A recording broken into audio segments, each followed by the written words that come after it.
याच्यावर एक्झाम मध्ये प्रश्न येते. म्हणजे 40% आहे ना, याच्यावर एक्झाम मध्ये प्रश्न येते. रिजनल रुरल बँक RRB असेल, ही नॅशनलाइज बँक आहे.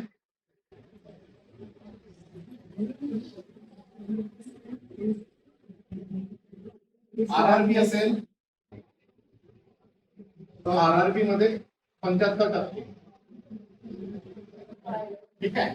फक्त या 40%वर हर वेळेस एक्झाम मध्ये प्रश्न येते की कोणतीही बँक, नॅशनलाइज बँक असते, कमर्शियल बँक असते, जे लोन वाटप करते ते प्रायव्हेट सेक्टरच्या 40% असते. प्रायव्हेट सेक्टर झालं 40%. ठीक आहे. जेवढा तो लोन वाटप करत त्याच्यातून 40% प्रायव्हेट सेक्टर पाहिजे.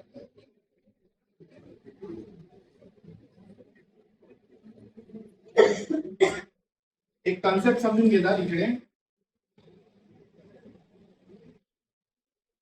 मार्जिनल फार्मर, स्मॉल फार्मर आणि लार्ज फार्मर. कोणाकोणाला म्हणतात? Marginal farmer, small farmer, large farmer.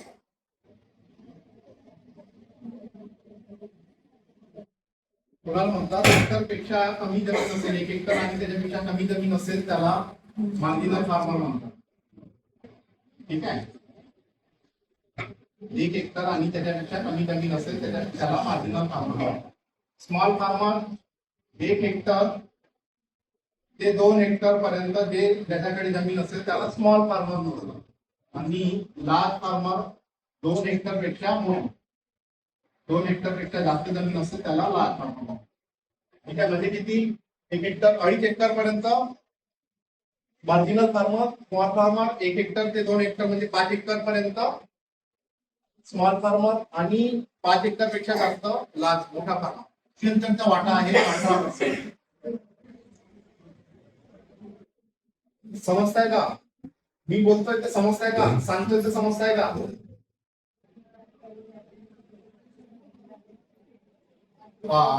मी सांगतोय समजताय का तुम्हाला? काय सांगा, प्रायव्हेट सेक्टर म्हणजे काय?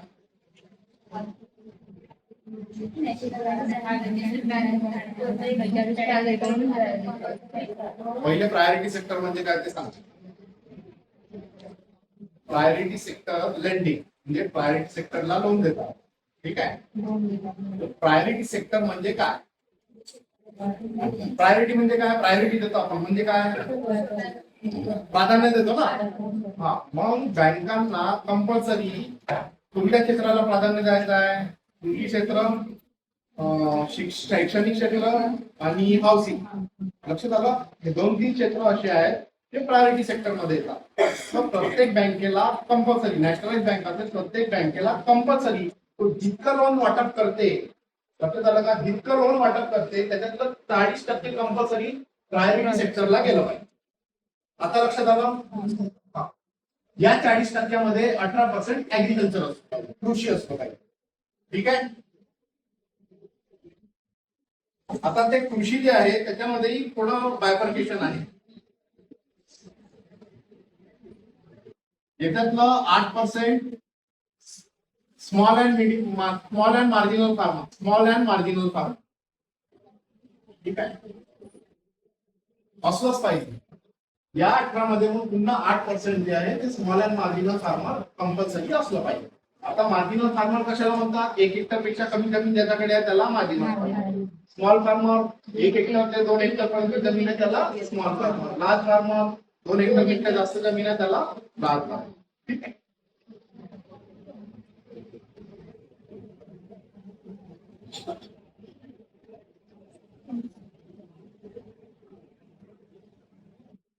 Medium and small, SME small and medium enterprises, लघु आणि मध्यम उद्योग, micro small and medium enterprises 60%. या 40%च्या 60% जे आहे ते लघु उद्योगांना दिलं पाहिजे. ठीक आहे. त्याच्यानंतर एक्सपोर्ट क्रेडिट, एक्सपोर्ट साठी 2%, एक्सपोर्ट साठी 2%. ठीक आहे. त्याच्यानंतर एज्युकेशन जे आहे 20 लाखापर्यंत जे लोन राहील ते सगळं लोन 20 लाखाचं हे प्रायोरिटी सेक्टर मध्ये येईल. 20 लाखापर्यंत त्या खाली जेवढं लोन राहील ते सगळं प्रायोरिटी सेक्टर मध्ये मोजलं जाईल. त्याच्यानंतर सोशल हाऊसिंग लोन जे आहे,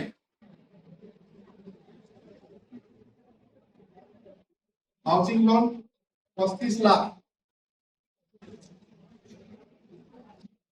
मेट्रो सिटी आणि 25 लाख.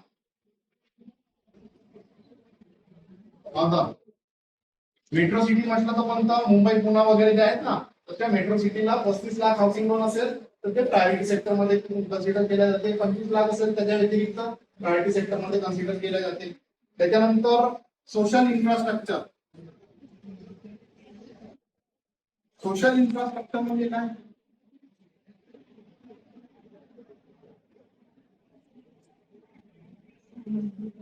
सोशल इन्फ्रास्ट्रक्चर म्हणजे काय? काय सोशल इन्फ्रास्ट्रक्चर काय आहे?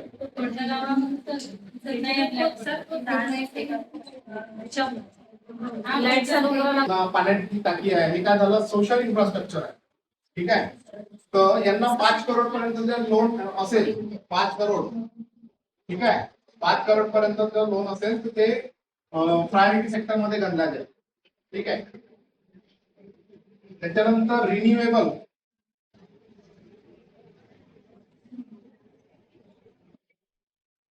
Renewable energy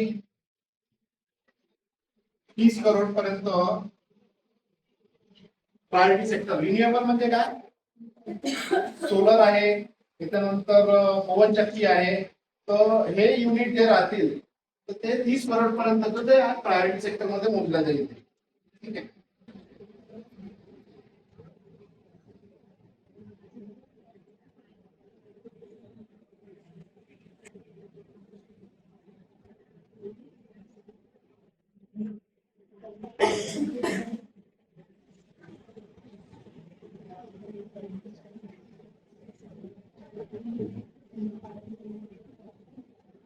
advances to weaker section, कमकुवत तबका जो आहे त्याला 12% जे आहे तो देण्यात येईल प्रायोरिटी सेक्टर. ठीक आहे, तर एवढं सगळं आहे. प्रायोरिटी सेक्टर मधला कॉमन प्रश्न हा वाला आहे 40% वाला. त्याच्यानंतर ऍग्रीकल्चर वाला हा आहे. त्याच्यानंतर एमएसएमई वाला आहे, एक्सपोर्ट आणि एज्युकेशन. हे कॉमन आहे प्रश्न, ह्याच्यातला काही ना काही एखादा टॉपिक त्याच्यात विचार. ठीक आहे,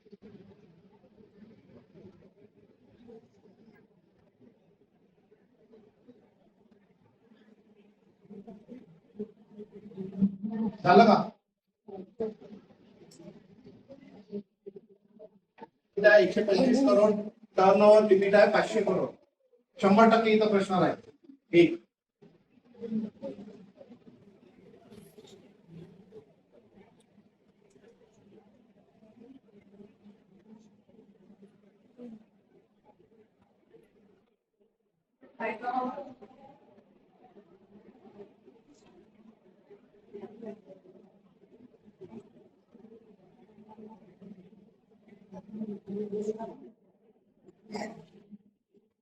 कम्युनिकेशन हे कौशल्य खूप महत्वाचे आहे, विशेषतः आर्थिक शिक्षणात ब्रॅकेटमध्ये आणि समुपदेशनात. त्याला हलके वागणूक देणे बरोबर नाही. एखाद्या समुपदेशन सत्रात समुपदेशन सादर करेल ते हे एक सर्वात निर्णायक कौशल्य आहे. समुपदेशक ग्राहक संबंधात अस्तित्वात येते. त्या संवाद प्रक्रियेचे परीक्षण आता आपण करूया. संचरित संवादाचे 3 प्रकार आहेत: मुलाखत घेणे, सेकंड समुपदेशन आणि सल्ला देणे, तिसरा सल्ला देणे. या पैलूवर पूर्वी परिच्छेदामध्ये तपशिलावर चर्चा केली आहे. मुलाखत घेणे.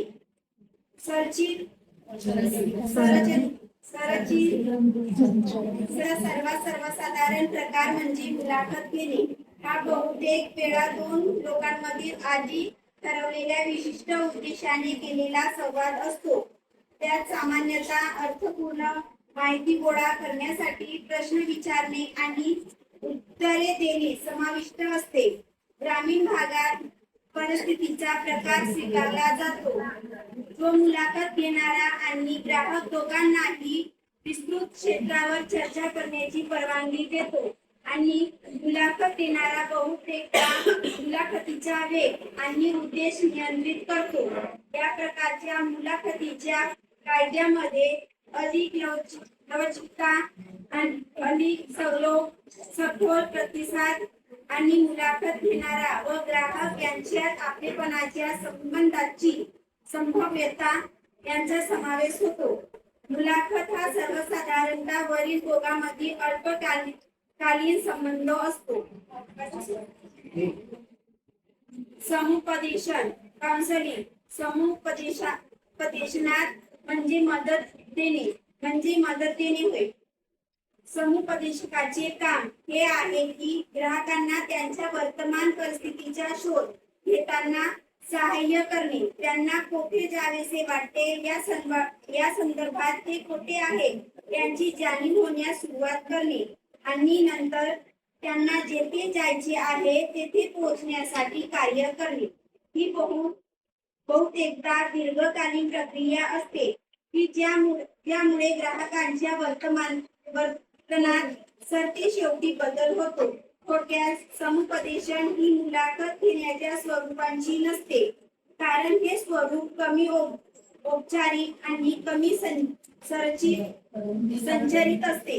समुपदेशक आणि ग्राहक दोघांचीही भर ग्राहकाला सर्व काही मदत देण्याच्या उद्देशाने मानवीयतेवर असतो. सल्ला देण्यामध्ये ग्राहकाला विशिष्ट मार्गदर्शन किंवा सूचना मिळणे समाविष्ट असते. सल्ला देणे आणि समुपदेशन यात बरेचदा गोंधळ केला जातो. सल्लागारांना त्यांच्या कौशल्याच्या क्षेत्रामध्ये बद्दल त्यांच्या ग्राहकापेक्षा बरंच जास्त माहिती असते आणि ग्राहक निर्णय घेण्यासाठी या ज्ञानाचा वापर करतात. आर्थिक समुपदेशक सल्ला देतात असे प्रसंग जरूर उद्भवतात. तथापि समुपदेशन संबंधात खूप लवकर सल्ला देण्याचा धोका असा आहे की ग्राहकांची निर्णय घेण्याची क्षमता समुपदेशकांच्या मतांच्या बाजूने कमी केली जाते. कदाचित त्यांची परिस्थिती अधिक पूर्णपणे समजून घेण्यासाठी आणि त्यांच्या उद्दिष्टांचे मूल्यांकन करण्यासाठी म्हणून प्रथम ग्राहकांचे म्हणणे ऐकणे आणि त्यानंतर कोणते पर्याय किंवा विकल्प उपलब्ध आहेत हे स्पष्ट करणे हा समुपदेशकांसाठी सर्वोत्तम मार्ग आहे. समुपदेशक परिणामकारक समुपदेशन प्रोफाइल. समुपदेशन क्षेत्रात समुपदेशकाने आणलेले मुख्य गोष्ट म्हणजे त्यांची कौशल्य आणि परिणामकारक आर्थिक समुपदेशाने करावयाची सर्वात प्रथम आणि सर्वात महत्वाची बाब म्हणजे त्यांनी स्वतः त्यांच्या ग्राहकाशी संबंध आणि संवाद साधण्यासाठी स्वतः तेथे असणे आवश्यक आहे. ग्राहकांमध्ये रचनात्मक बदल घडवून आणण्यासाठी 3 अटी आवश्यक आहेत. पहिली आहे ग्राहकांचा सकारात्मक आदर ठेवणे. बिनशर्त सकारात्मक आदर ही ग्राहकांची कदर करण्याची वृत्ती आहे. दुसऱ्या व्यक्तीला पसंत करणे आणि त्यांचा आदर करणे याचा सकारात्मक परिणाम होतो. जेव्हा तुम्ही ग्राहकांना महत्त्व देता तेव्हा त्यांना ती तुमची भावना कळून येते. त्यातून त्यांच्या स्वतःबद्दलची भावना वाढते. दुसरी आहे सहानुभूती. तुम्ही त्यांच्यामधले आहात अशी अचूक अनुभूती ग्राहकांना असे वाटायला लावते की तुमच्या भावना त्यांच्याशी जुळत आहेत. जेव्हा ग्राहक म्हणतात ते अगदी बरोबर आहे तेव्हा ते सूचित करते की तुमचा प्रतिसाद योग्य होता आणि त्यांना असे वाटते की तुम्ही त्यांचे जवळून अनुसरण करत आहात आणि त्यांना समजून घेत आहात. समजून घेण्याचे शिकणे ही सोपी प्रक्रिया नाही. त्यात लक्षपूर्वक ऐकणे समाविष्ट आहे. लक्षपूर्वक ऐकण्याद्वारे आपण केवळ स्पष्ट कळणाऱ्या गोष्टीच नव्हे तर बारकावे देखील समजू शकता की ज्यांच्याबद्दल ग्राहकाला देखील जाणीव नसते. तिसरं आहे अस्सलता म्हणजे हे की समुपदेशक ही खरीखुरी व्यक्ती आहे.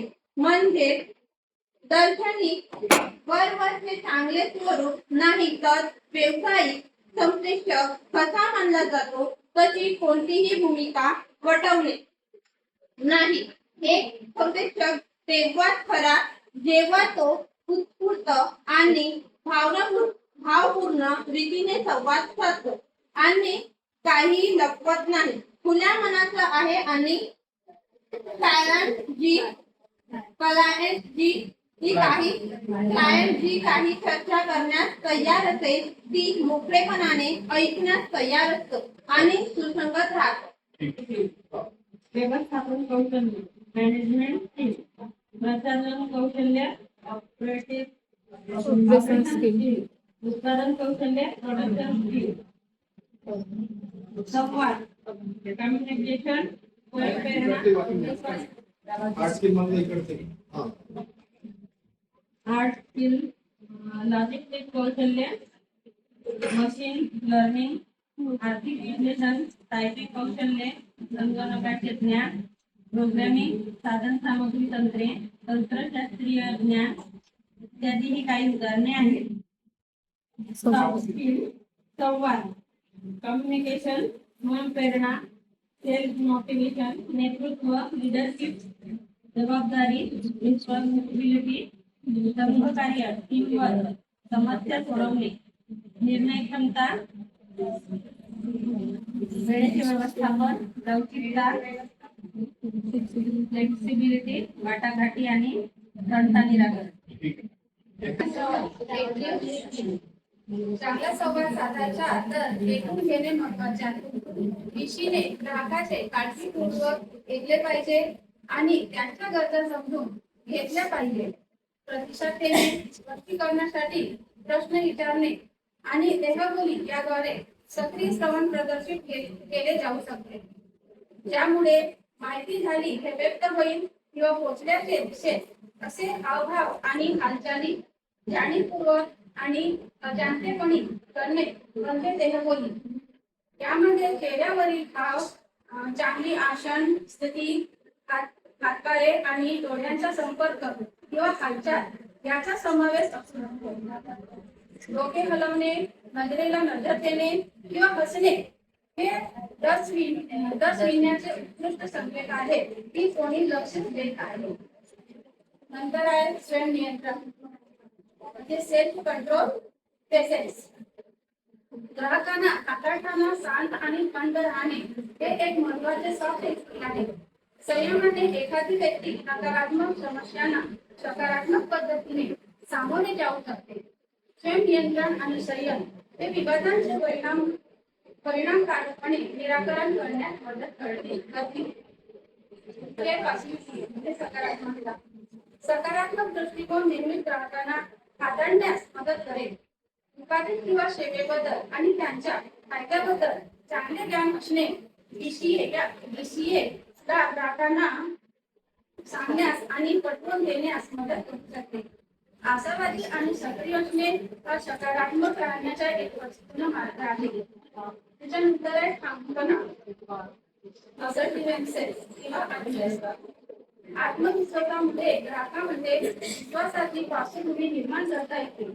व्यावसायिकता ठेवल्याने ग्राहकांना त्यांच्या समस्या व प्रश्न सोडवले जाण्याबाबत विश्वास वाढते. त्याच्यानंतर आहे तंटा निराकरण म्हणजे समस्या सोडवण्याची कौशल्य. साठी समस्या काळजीपूर्वक समजून घेणे आणि सर्वोत्तम उपाय शोधणे खूप महत्वाचे आहे. त्याने तिने समस्या सोडवण्याचे कौशल्य विकसित केले पाहिजे जे अत्यंत आवश्यक आहे. नंतर आहे दायित्व ग्राहक सेवेसाठी हे असलेच पाहिजे असे कौशल्य आणि मूलभूत बाब आहे. दायित्व ग्राहकांना विश्वासाची हमी देते. त्याच्यानंतर आहे सहानुभूती. BCA ग्राहकाला खराब दर्जाची सेवा दिल्यास त्याची मागणी मागायला हवी. बँकेच्या वतीने ग्राहकाची माफी मागितल्यास समस्या सोडवण्यास एका विशिष्ट पातळीवर मदत होऊ शकते. ठीक आहे बघा. लक्षात ठेवण्याचे 10 मुद्दे म्हणजे 1. ऐकून घेणे. 2. विनयशीलता. 3.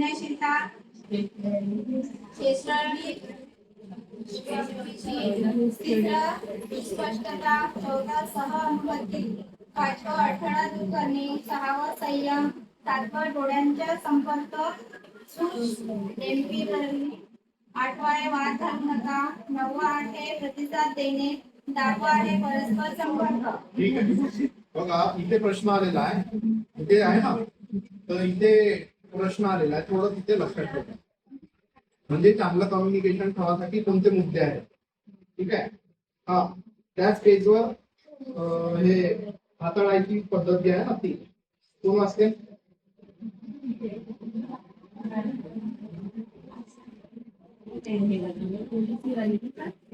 नाही खाली त्यानं वाचलं नाही तो आता. हा वाचा, त्यानं वाचलं नाही तो वाच. विषयाला नाखून ग्राहकांना सामोरं जावे लागते, परंतु ग्राहकांच्या तक्रारींचे हे सर्वात मोठे आव्हान आहे. ही तक्रारी अशा प्रकारचे हाताळायची की जेणेकरून ग्राहकांच्या मनात आपल्याला मौल्यवान मानले जात आहे असा विचार येईल. या प्रकारच्या ग्राहकांना हाताळण्याचा एक मार्ग म्हणजे त्यांच्या तज्ञतेने प्रभावित करणे. समस्येचे निराकरण, मान्यता, सभ्यता आणि विनम्र वागणूक यांच्यातील योग्य संतुलनासह ग्राहकांचे मन हलके करून खूप महत्वाचे आहे. आपले ऐकून घेतले जाते आणि त्यावर प्रतिसादही येतो अशी ग्राहकांची भावना झाल्यावर शेवटी त्यांना पटवून देता येईल. ग्राहकांना त्यांच्या कामाकडे ताबडतोब लक्ष दिले जावे असे वाटते, अन्यथा ते चिडतात आणि रागावतात. ते असे ग्राहक आहेत की जे नेहमी घाईत असतात. या प्रकारच्या ग्राहकाकडे ते तणावग्रस्त असल्याने तत्परतेने लक्ष देणे आवश्यक असते. इतर ग्राहक आधी आलेले असतील तर त्यांची त्यांना पर्वा नसते. अशा प्रकारच्या ग्राहकांना होणारा विलंब टाळावा.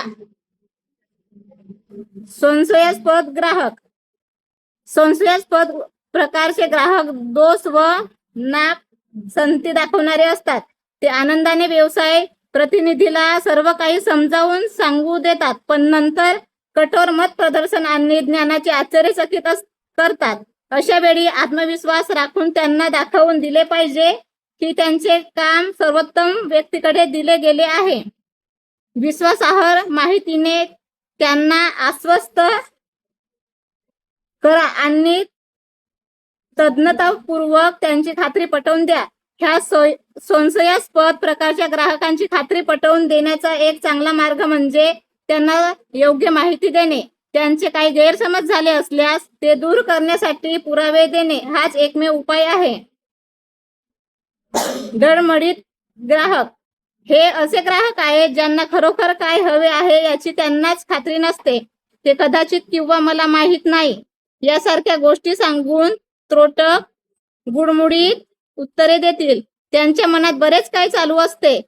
त्यांचे असंख्य प्रश्न घ्यायचे की नाही घ्यायचे याचा ते विचार करत असल्याचे दर्शवतात. त्यांची खात्री पटवून देण्यासाठी त्यांना थोडेसे किंवा खूप सारे हातात धरून सांगण्याची गरज असते. त्यांच्याबद्दल अधिक माहिती करून घेण्याची गरज असते. ते कदाचित इतके काही बोलतील की त्यांना योग्य मार्गावर नेण्यासाठी ते पुरेसे असेल. बीसीने अशा प्रकारच्या ग्राहकांना त्यांच्यासाठी बँकेचे उत्पादन सेवा सर्वोत्तम का आहे याबद्दल शिक्षित केले पाहिजे. या प्रकारच्या ग्राहकांना अंतिम निर्णय घेण्यास सक्षम करण्यासाठी समर्थनाची आवश्यकता असते. इतर प्रकारचे ग्राहक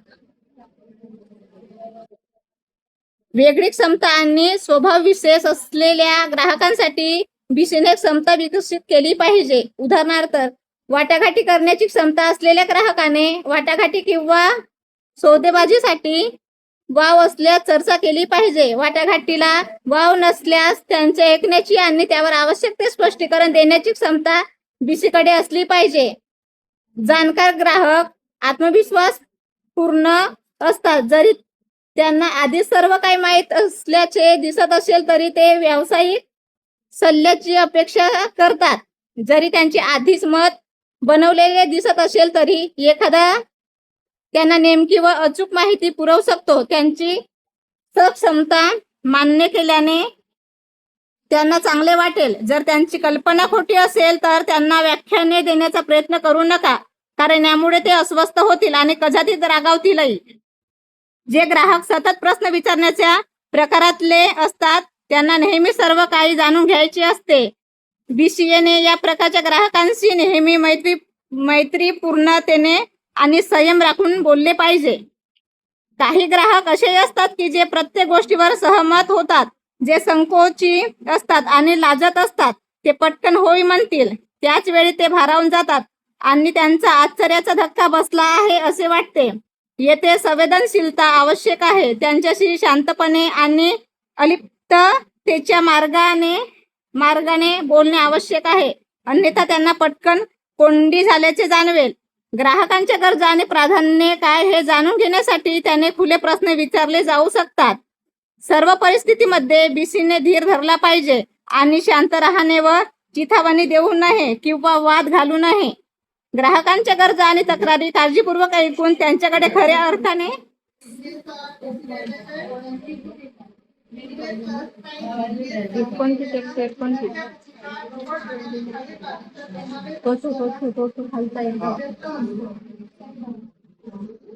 तो ती मध्यस्थ असतो ते आणि बँकेवर त्यांचा इतर विश्वास असतो.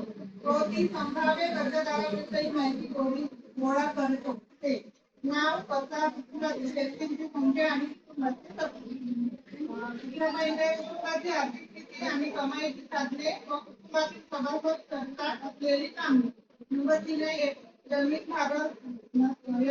धारणा आणि प्रकार व तिचा नंबर 4 आहे लागवड केलेली पिके, पीक पद्धती आणि लागवडीच्या पद्धती. 5 आहे रोख रक्कम प्राप्त होण्याचा प्रकार. 6 आहे कुटुंबाचे निव्वळ आर्थिक उत्पन्न. 7 आहे कुटुंबाचे खर्च करण्याची पद्धत. बस थांबा. आवाज वाढवा. पतपुरस्थित संस्था आणि त्याचे सभासद कर्मचारी बिझनेस फॅसिलिटी असू शकतात. बिगर सरकारी संस्था, NGOs, स्वयंसहायता गट, समुदायावर आधारित संस्था, CBOS, सहकारी संस्था, टपाल कार्यालये, विमायगण, village knowledge centre, VKCS, clinic आणि ॲग्री बिझनेस सेंटर, KCADC, कृषी विज्ञान केंद्रे, KVAS, या भागात कारभारी करणारी KVISC,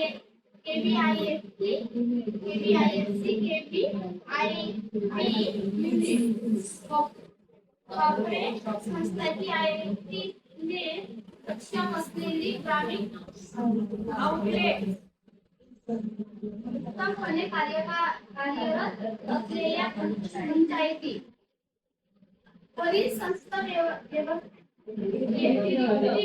ऑर्गनायझेशन अँड इन्स्टिट्यूशन, व्यक्तीही बिझनेस फॅसिलिटीज म्हणून काम करू शकतात. अशा व्यक्तीची उदाहरणा दाखलची यादी खाली दिलेली आहे. प्राथमिक आणि माध्यमिक शाळांतील शिक्षक, NGOs ने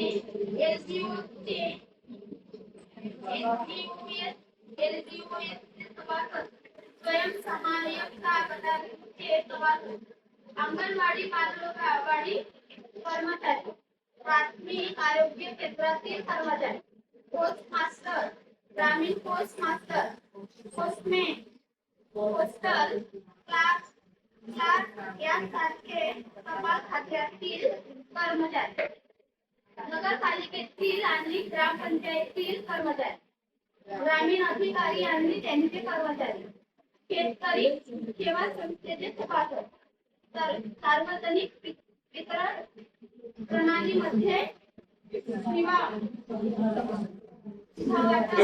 दुकानदारी काम करणारे वितरण, दुकानदारी आणि किराणा व्यापार, त्या भागात काम करणारे इतर कोणत्याही व्यावसायिक संस्थेचे सभासद, सेवानिवृत्ती बँक कर्मचारी.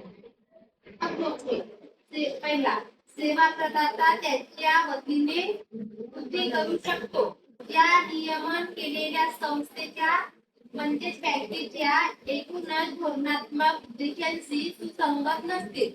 दुसरा, आउटसोर्सिंग बँकेचे BC ला आणि त्याच्या सब एजंट्सला आउटसोर्स केलेल्या कामांच्या बाबतीत योग्य ती देखरेख करण्यास असमर्थ असणे.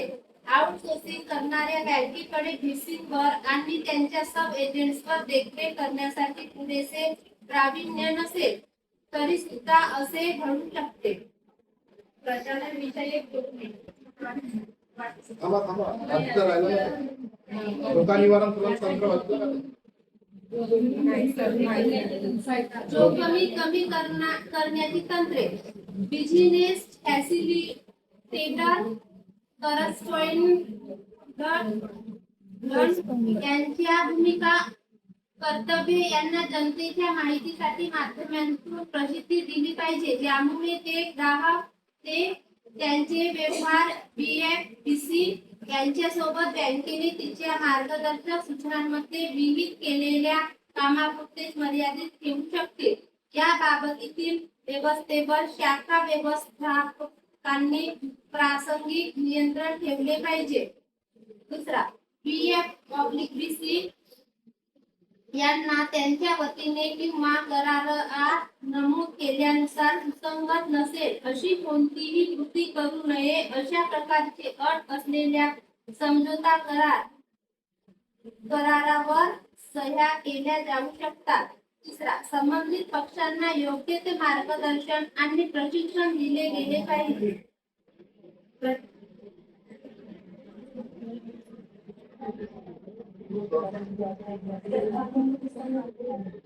दुसऱ्याला बघा एक मिनिट. धोरणात्मक जोखीम म्हणजे स्ट्रॅटेजिक रिस्क. ठीक आहे. वाचा. प्रचलन जोखीम म्हणजे ऑपरेशनल रिस्क. प्रचलन विषयक जोखमी. सध्याचे DC मॉडेल बहुतेक तंत्रज्ञानावर अवलंबून असल्याने तंत्रज्ञान अयशस्वी होणे ही महत्वाची समस्या आहे. याच्याशी संबंधित समस्या म्हणजे DC आणि त्यांना आउटसोर्सिंग करणारी बँक यांच्यामधील तंत्रज्ञानाची अनुकूलता आणि एकात्मकता. दुसरा पॉईंट आहे, DC कडे त्यांच्या जबाबदाऱ्या पार पाडण्यासाठी आणि किंवा गंभीर फसवणूक किंवा चुका यांच्याबद्दल उपाययोजना करण्याची आर्थिक आणि इतर क्षमता अपुरी असू शकते. तिसऱ्याने, प्रत्येक समूहाची प्रस्तावित मोठी पोहोच आणि कठीण प्रत्यक्ष भूप्रदेश यांचा विचार करता अंतर्गत लेखा परीक्षा आणि तपासणी कठोरपणे निर्णय घेणे अवघड असू शकते. तांत्रिक समस्या जेव्हा उद्भवतील तेव्हा त्या दूर करण्यासाठी तंत्रज्ञान विषयक समस्यांची तपासणी संपूर्णपणे करून तशी व्यवस्था करण्यासाठी बँकांकडे योग्य ती यंत्रणा असावी. कोणत्याही प्रकारे तंत्रज्ञान विषयक बिघाड झाला, फील्ड लेवलवर समस्या निर्माण झाली तर त्यासाठी सावधानता बाळगण्याकरिता BCना प्रशिक्षण दिले गेले पाहिजे. BC सोबत करार करताना त्यांच्याकडून किती प्रमाणात व्यवहार होणे अपेक्षित आहे आणि किती प्रत्यक्षात किती रकमेसाठी उरणार आहे यावर आधारित बँकांनी BCच्या आर्थिक आणि इतर क्षमतेत लक्ष घातले पाहिजे. या पैलूंचे मूल्यमापन करून ही समस्या योग्यपणे कमी केली पाहिजे. त्याची पातळी, सातत्य, वेळेची मर्यादा, अनुकूलता इत्यादी सर्व बाबतीत निकृष्ट सेवा पुरवतात. BCच्या ग्राहकांसोबतचा संवाद आणि प्रतिबद्धता हे एकूणच आउटसोर्सिंग बँकेच्या बरोबरीच्या दर्जाच्या नसतात. म्हणतात आहे ती एक नियमन केले जात असलेली संस्था असते आणि तिने बँकिंग रेग्युलेशन ऍक्ट मधील आणि प्रचलित आचारसंहितेमधील विविध तरतुदींचे पालन करणे अपेक्षित असते. ग्राहकांकडून फीडबॅक मिळवण्यासाठीची प्रणाली विकसित केली गेली पाहिजे. गावातील नागंत लोकांकडे बाजारपेठेची चौकशीही केली पाहिजे. डीसीने ग्राहकांना दर्जेदार सेवा पुरवाव्यात म्हणून त्यांना योग्य ते प्रशिक्षण दिले गेले पाहिजे. शाखांनी नियंत्रकांनी डीसी सोबत नियमितपणे संवाद साधून त्या बाबीवर ठराविक कालावधीनंतर लक्ष ठेवावे.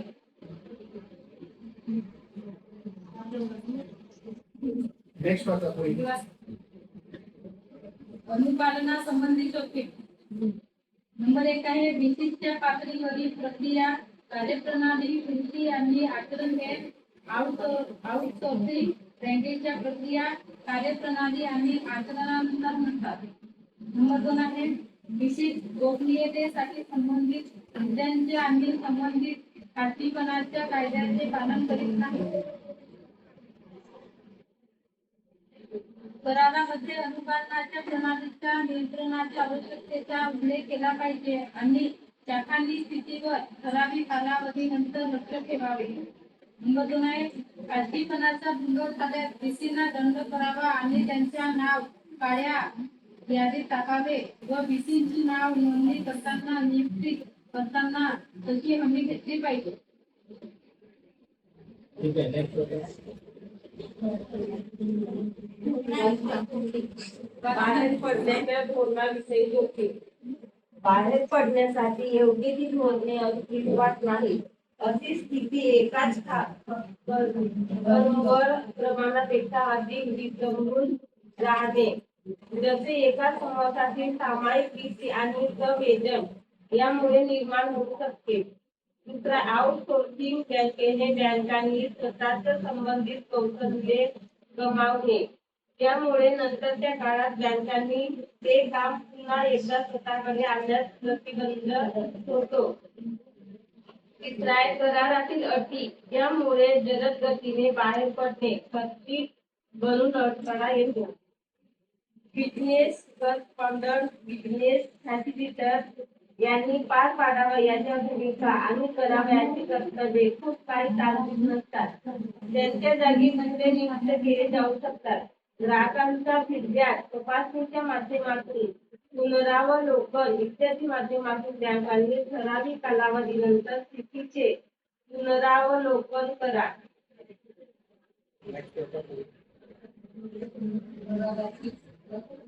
बँकेच्या बाजूने कराराचे पालन करावयास लावण्यास असमर्थता.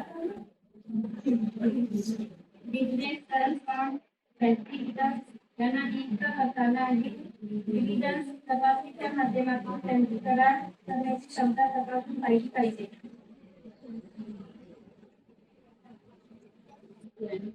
माहिती आणि संपर्क संबंधीची जोखीम, यामुळे नियामक सुपरवायझर यांना नियमन केले जात असलेली संस्था वेळेवर डेटा आणि इतर माहिती पुरविण्यास असमर्थ बनते. बिझनेस करस्पॉन्डंट फॅसिलिटर्स यांनी ग्राहक भागाकडे काम केले पाहिजे.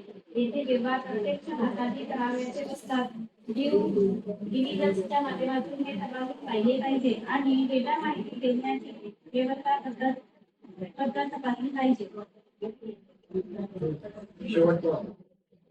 सेवा त्याचं वैयक्तिक कंपन्यांच्या नियंत्रणाचा अभाव.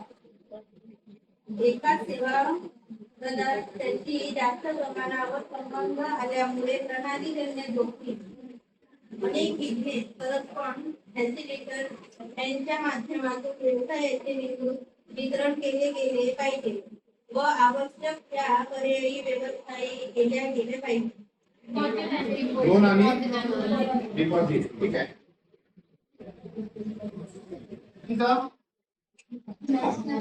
Nationalise private RRB regional rural bank पुन्हा कॉपरेटिव्ह. आरआरबीचं स्ट्रक्चर कसं आहे? आरआरबीचं स्ट्रक्चर कसं आहे? सेंट्रल स्टेट आणि स्पॉन्सर. हा सेंट्रलचं किती? 50%. स्टेटचं 15% आणि स्पॉन्सर बँक 35%. ठीक आहे. रिजनल रुरल बँक याचं इन्स्पेक्शन कोण करते? नाबार्ड हा एक्झाम मध्ये प्रश्न आलेला आहे, कन्फ्युज होऊ नका. ठीक आहे. त्याच्यानंतर नॅशनलाइज बँक आणि प्रायव्हेट बँक यांचं इन्स्पेक्शन कोण करते? आरबीआय. ठीक आहे. कॉपरेटिव्ह बँकांचं इन्स्पेक्शन कोण करते? नाबार्ड. ठीक आहे. ग्रामीण भागातील जे काही काम राहील ना त्यावेळेस नाबार्ड तिथे फोकस मध्ये येणार, एवढं लक्षात घ्या.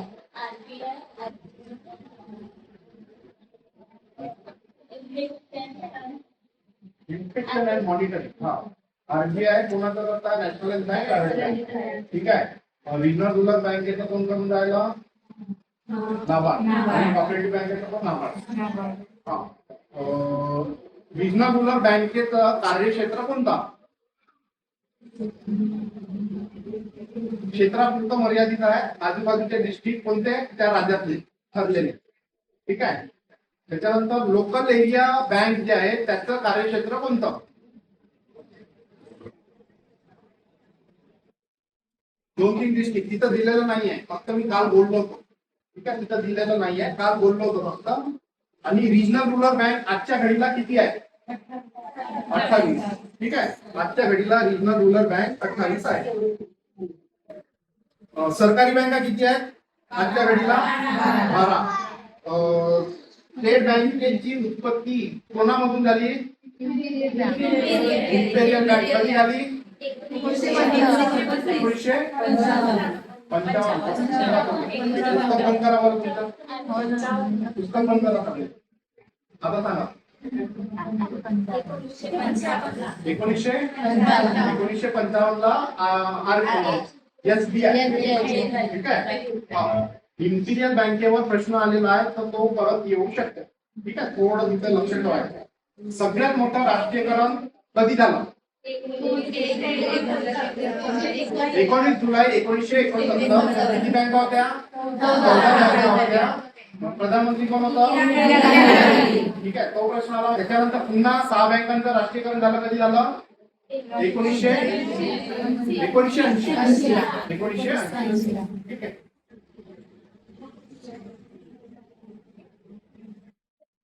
रिझर्व्ह बँकेला काय म्हणतात भारताची?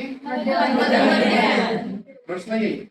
आता तो कसा येईल तो माहित नाही, पण तो प्रश्न येईल. ठीक आहे. कधी स्थापना झाली रिझर्व्ह बँकेची? 1 एप्रिल 1930. सध्याचा गव्हर्नर कोण आहे?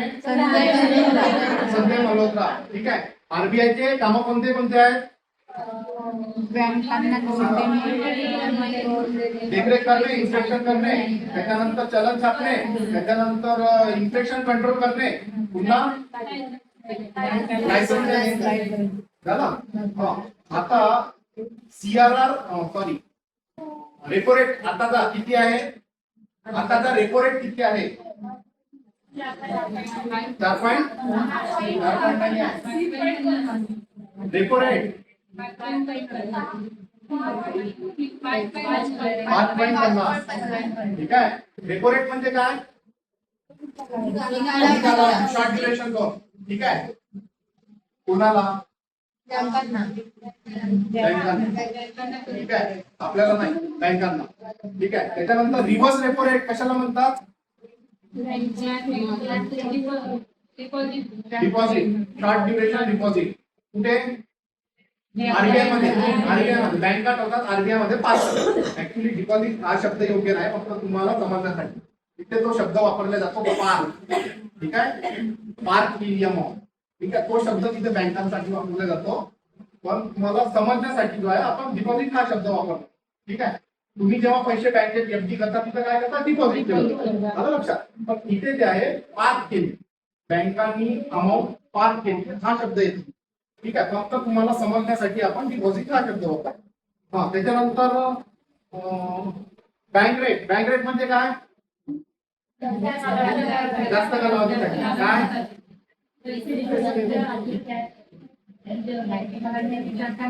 जास्त कालावधीसाठी लोन. ठीक आहे. हा. त्याला म्हणतात बँक रेट. किती आहे?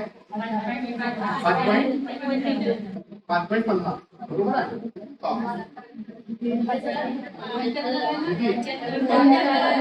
5.75 बँक रेट. एसएलआर किती आहे? 18%. म्हणजे काय SLR म्हणजे काय?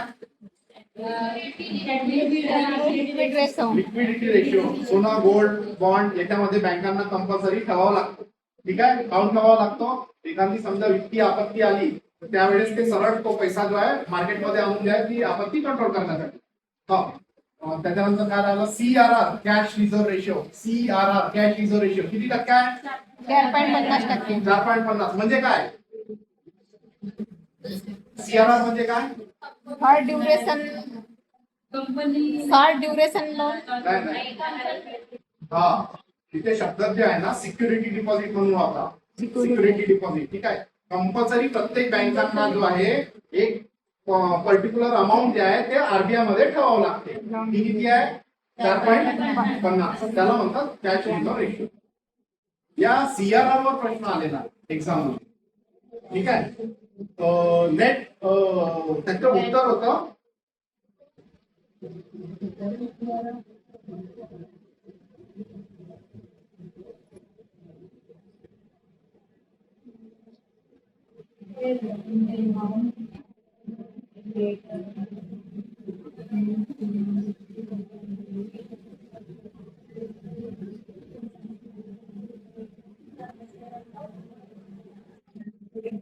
CRR म्हणजे बँका काय करतात? पैसे ठेवतात कुठे? RBI मध्ये ठेवतात. किती आहे ते? 4.50%. आता हे 4.50% कशाचे झाले? Net demand deposit. Demand deposit म्हणजे सेव्हिंग अकाउंट, करंट अकाउंट. बरोबर आहे. सेव्हिंग अकाउंट, करंट अकाउंट मध्ये जेवढं नेट पैसा असतील आणि नेट टर्म डिपॉझिट किंवा टाइम डिपॉझिट म्हणजे FD, RD, MIC वगैरे जे आहे त्याच्यात जो नेट पैसा असेल तो त्याच्या 4.5% कुठे ठेवावा लागेल? RBI मध्ये. ठीक आहे, हा प्रश्न एक्झाम मध्ये आलेला आहे. ठीक आहे, कन्फ्युज होऊ नका. कोणत्या नोटा कापते? 10,000ची नोट आहे का? महत्वाचे म्हटले अधिकार आहे. 10,000ची नोट छापण्याचे अधिकार आहे. ठीक आहे, आता मोठी नोट कोणती असेल सध्या? ठीक आहे,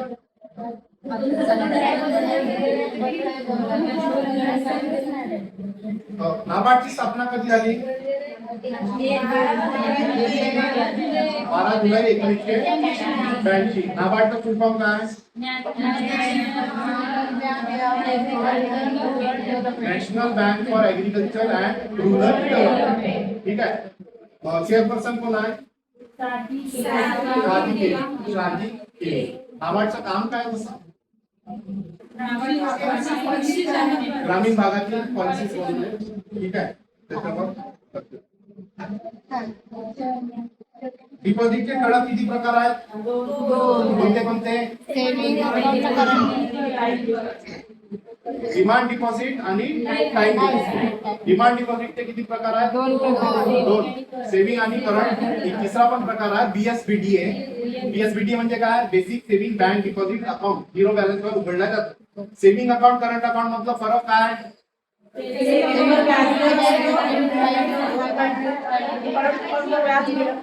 सेव्हिंग अकाउंटला व्याज भेटतो, करंट अकाउंटला व्याज भेटत नाही. सेव्हिंग अकाउंटला ट्रान्झॅक्शनचे लिमिटेशन्स आहे, करंट अकाउंटला लिमिटेशन्स नाही. सेव्हिंग अकाउंट आपल्या वैयक्तिक व्यवहारासाठी आहे, करंट अकाउंट व्यापाराच्या हिशोबासाठी आहे. क्लिअर झाला ना? जर इथे थोडं लक्षात ठेवा, प्रश्न इथे येईल. आता तो कसा येईल ते नाही सांगतात, पण प्रश्न येईल. FD टर्म डिपॉझिटचे किती प्रकार सांगितले होते? FD, RD, FD, MIC, RD आणि NCRD. ठीक आहे, आता बँकेत ठेवलेला पैसा सेफ आहे का? 5 लाखापर्यंत सेफ आहे. कोण प्रोटेक्शन कोण देतो त्याला? कोणतं? कोण? DICGC. ठीक आहे, deposit insurance credit guarantee corporation. ठीक आहे, तर त्याच्यावर थोडंसं लक्षात ठेवा. म्हणून काय करायचं? एका ठिकाणी पैसे नाही ठेवायचे. काही 5 लाखापर्यंत इकडे आपण दुसरीकडे. डीडीचा फुल फॉर्म काय? तर समजा मला 1 लाखाचा डीडी बनवायचा तर कसं बनवता येतो? अकाउंट मधूनच करावं लागेल, कॅश मध्ये बनणार नाही. ठीक आहे, मग कॅश मध्ये कितीपर्यंत बनेल? 30,000 बनेल.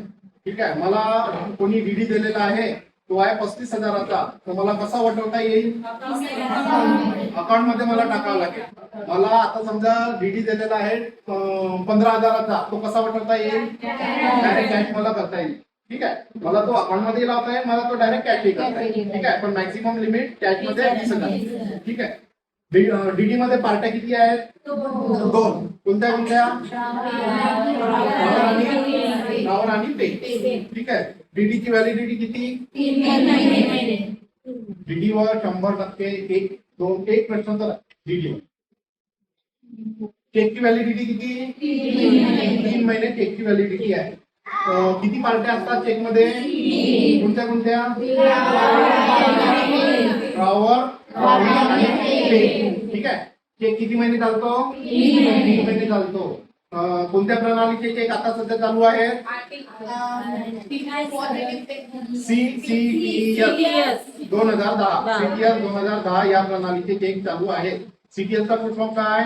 Check transaction system. Cheque transaction system. ठीक आहे, त्याच्यानंतर पीपीएस म्हणजे काय? PPS positive pay system. कशासाठी आहे ते? समजा एक ठराविक अमाऊंटचा चेक जो आहे, त्याच्या वरती अमाऊंट असेल, तो तुम्ही कोणाला दिला. ठीक आहे, तर तो दिला तर ते पहिले बँकेला तुम्हाला कळवावला. लक्षात आलं? तेव्हा तो तिथे पास होईल, नाही तर तो पास होणार नाही. एका देशातून दुसऱ्या देशात पैसे पाठवायचे आहे, कोणती प्रणाली आहे? स्विफ्टचा फुल फॉर्म काय?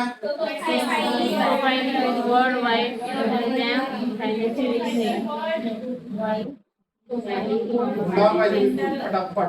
Society for world wide interbank financial telecommunication. ठीक आहे, society for world wide interbank financial telecommunication. ठीक आहे, त्याच्यानंतर आरटीजीएस चा फुल फॉर्म काय? नेफ्टचा फुल फॉर्म काय? मला 2 लाखापेक्षा जास्त अमाऊंट ट्रान्सफर करायची आहे, तर कोणत्या सिस्टीमनं योग्य राहील? आरटीजीएस सिस्टीमनं योग्य राहील. काय खासियत आहे आरटीजीएस सिस्टीमची? रिअल टाइमवर सेटल होते. आरटीजीएस ची रिअल टाइमवर सेटल होते. ठीक आहे, ही खासियत आहे. 2 लाख लक्षात ठेवा, 2 लाख. त्या 2 लाखावर जे आहे ना, एक्झाम मध्ये प्रश्न विचारतात. ठीक आहे, त्याच्यानंतर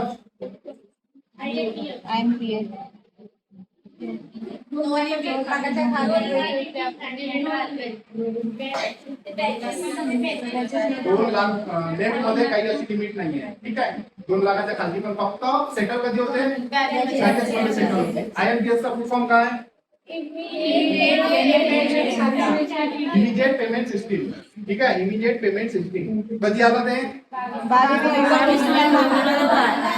कोणी आणलं? एनपीसीआय ना आणलेला आहे. ठीक आहे, एनयूयूटी चा फुल फॉर्म काय? National unified USSD platform. कोणता आहे? कोड नंबर सांगा.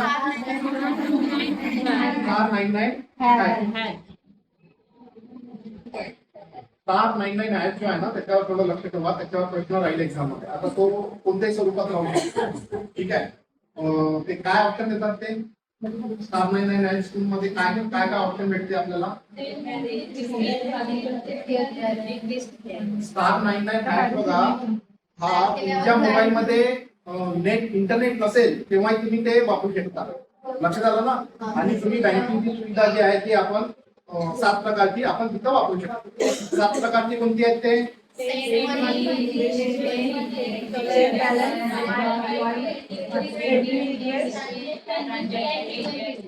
ठीक आहे, हो. आता प्रश्न कसा आला, याच्यापैकी कोणतं नाही. समजलं का? 4 दिले, 4 मधले 3 त्याच्यातले होते, 1 कोणता तरी बाहेरचा. ठीक आहे, म्हणजे याचा अर्थ ते 7 तुम्हाला माहित पाहिजे. एईपीएस चा फुल फॉर्म काय?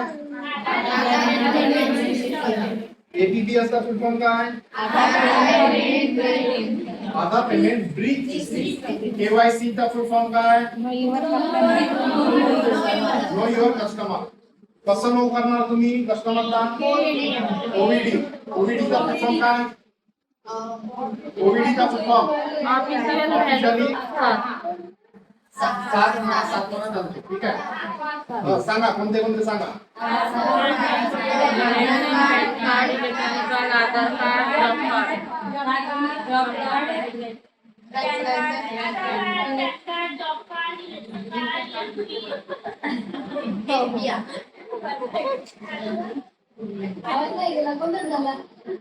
ठीक आहे. पॅन कार्डचा फुल फॉर्म काय? Permanent account. आता इथे केवायसी मध्ये ते जे दिलेलं आहे ना, ट्रस्ट साठी कोणते कोणते डॉक्युमेंट लागतात, कंपनीसाठी कोणते डॉक्युमेंट लागतात, थोडं ते जे आहे ना ते डॉक्युमेंट थोडं बारकाईनं वाचून घ्या, कारण तिथे प्रश्न राहणार. ठीक आहे. आणि कंपनीवर आलेला आहे, ट्रस्टवर आलेला आहे. परत यावेळेस ते कंपनी आणि ट्रस्ट येतील किंवा आणखी काही येतील. आलं का लक्षात? त्याच्यानंतर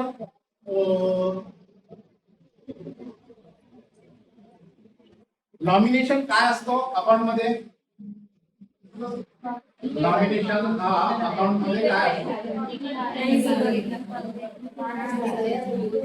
काय असतो नॉमिनेशन? नॉमिनी हा त्या अकाउंटात काय आहे? ट्रस्टी आहे. ट्रस्टी आहे. नॉमिनी हा त्या अकाउंटचा ट्रस्टी आहे. जरुरी नाही नॉमिनीच लीगल आहे म्हणून. आलं लक्षात? पॉवरफुल कोण आहे? ठीक आहे. ते लक्षात ठेवा. तिथं केस स्टडी राहते. नॉमिनेशन वर केस स्टडी राहते. ठीक आहे. ई केवायसी काय फॉर्म आहे? इलेक्ट्रॉनिक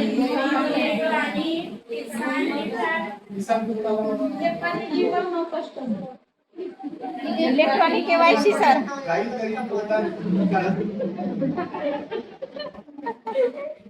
VCIP काय? VCIP video based customer identification process. CKYC R म्हणजे रेकॉर्ड. CKYC R शेवटचा R म्हणजे रजिस्ट्रेशन. 15G 15H म्हणजे काय ते? TDS दाखवण्यासाठीचे फॉर्म आहेत ते. ठीक आहे. 15G कधी आणि 15H कधी? ठीक आहे. 15H 60 आणि 60 वर्ष. अकाउंट कधी क्लोज करता येते?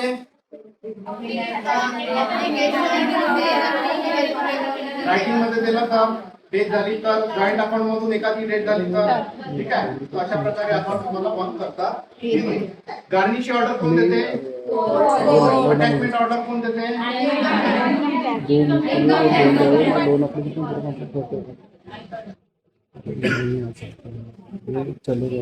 मनी लॉन्ड्रिंग कोणत्या ऍक्ट अंतर्गत येते? मनी लॉन्ड्रिंग PMLA 2002. PMLA 2002. ठीक आहे. त्याच्यानंतर काय आहे त्या मनी लॉन्ड्रिंग ऍक्ट मध्ये काय आहे? काय करतात? मनी आयडेंटिफाय, पुन्हा कस्टमर ट्रान्झॅक्शन आयडेंटिफिकेशन, अकाउंट. ठीक आहे. मनी लॉन्ड्रिंग के स्टेप बाय स्टेप सांगा. स्टेजेस.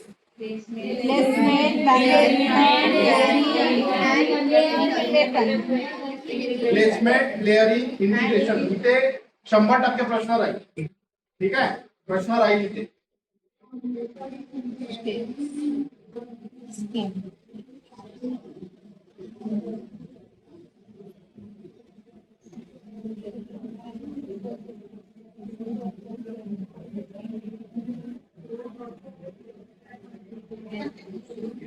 प्रिन्सिपल्स ऑफ लेंडिंग काय? Principles of lending.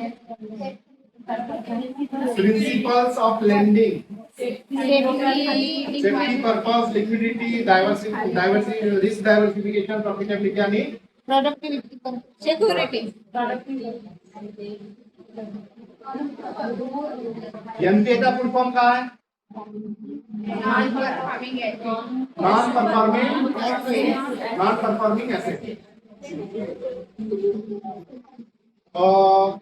ईएमआय असेल तर एनपीए कधी थकीत होईल? एनपीए कधी होईल अकाउंट? 90 दिवस जर किस्त आली नाही तर. ठीक आहे. त्याच्यानंतर सीसी किंवा ओडीआय तेव्हा एनपीए कधी होईल 90 दिवस. व्याज किंवा मुद्दल आला नाही तर. ठीक आहे. त्याच्यानंतर शॉर्ट ड्युरेशन क्रॉप आहे कधी थकीत होईल 2 सीझन. लॉंग ड्युरेशन क्रॉप आहे कधी थकीत होईल 1 सीझन. ठीक आहे. तर हे जे सीझन वाला जे आयटम आहे ना याच्यावर थोडं लक्ष ठेवा, एक्झाम मध्ये प्रश्न राहतो.